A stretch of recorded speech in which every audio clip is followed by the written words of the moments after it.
বাংলাদেশে অনুপ্রবেশে করতে পারে হাজার হাজার রোহিঙ্গা, এ নিয়ে উদ্বিগ্ন ঢাকা। সে দেশের অবসরপ্রাপ্ত ব্রিগেডিয়ারের গলায় গুলি করার নিদান। অস্থির বাংলাদেশ, ঘরে বাইরে চাপের মুখে ইউনূস সরকার। এই পরিস্থিতিতে বাংলাদেশের ঘাড়ের কাছে নিঃশ্বাস ফেলছে মায়ানমারের বিক্ষুব্ধ Arakan army.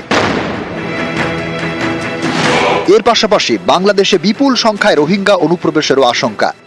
৩৭,০০০ Rohingya Arakan army জড়ো করে রেখেছে, উদ্দেশ্য একটা বাংলাদেশে পুশিং করা। এই মুহূর্তে বাংলাদেশে উচিত হবে একজনও রোহিঙ্গা যেন প্রবেশ করতে না পারে, দরকার হয় শত শত রোহিঙ্গাকে গুলি করে হত্যা করা।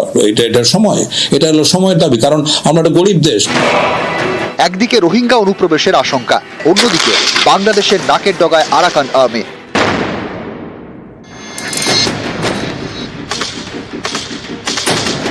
মায়ানমার সরকারের বিরুদ্ধে লড়াই করা সশস্ত্র বিদ্রোহী গোষ্ঠী আরাকান আর্মি, যারা ব্রাদারহুড অ্যালায়েন্সের সদস্য।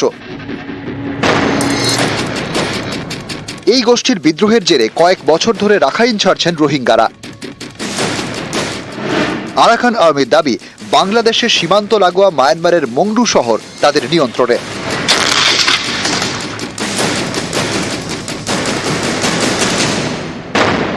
নাফ নদীর একদিকে মায়ানমারের রাখাইন প্রদেশ, অন্যদিকে বাংলাদেশ। এই রাখাইনের মংডু শহর আরাকান আর্মির নিয়ন্ত্রণে চলে আসতেই রক্তচাপ বাড়ছে বাংলাদেশের, কারণ মংডু দখল হয়ে যাওয়া মানে বাংলাদেশের নাকের ডগায় ২৭১ কিলোমিটার এলাকা আরাকান আর্মির নিয়ন্ত্রণে। মংডু শহরের নিয়ন্ত্রণ নেওয়ার পর নাফ নদীর মায়ানমারের অংশে অনির্দিষ্টকালের জন্য নৌ চলাচলে নিষেধাজ্ঞা জারি করে আরাকান আর্মি। এতেও বাংলাদেশের উপর চাপ বেড়েছে, তাই নাফ নদীর বাংলাদেশের অংশে টহলদারি জোরদার করা হয়েছে। বাংলাদেশের অনেকেরই দাবি, এই আরাকান আর্মি তাদের দেশের বিভিন্ন জায়গা দখল করতে চায়, তাই আরাকান আর্মি নিয়ে উদ্বিগ্ন ঢাকা। কারণ মায়ানমারের যে সীমান্ত এলাকা আরাকান আর্মি দখল করেছে বলে দাবি, সেই মংডু থেকে মাত্র ১০৩ কিলোমিটার দূরে বাংলাদেশের কক্সবাজার, আর কক্সবাজার থেকে ১৪৫ কিলোমিটার দূরে চট্টগ্রাম। বাংলাদেশের পর্যটন শিল্প, বাণিজ্য সহ নিরাপত্তার মতো গুরুত্বপূর্ণ বিষয় কক্সবাজার এবং চট্টগ্রাম এই দুই জায়গার সঙ্গে জড়িত।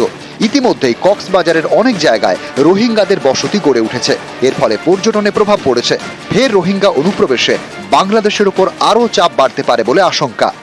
৩৭,০০০ রোহিঙ্গা আরাকান আর্মি জড়ো করে রেখেছে, উদ্দেশ্য একটা বাংলাদেশে পুশিং করা। এই মুহূর্তে বাংলাদেশে উচিত হবে একজনও রোহিঙ্গা যেন প্রবেশ করতে না পারে, দরকার হয় শত শত রোহিঙ্গাকে গুলি করে হত্যা করা।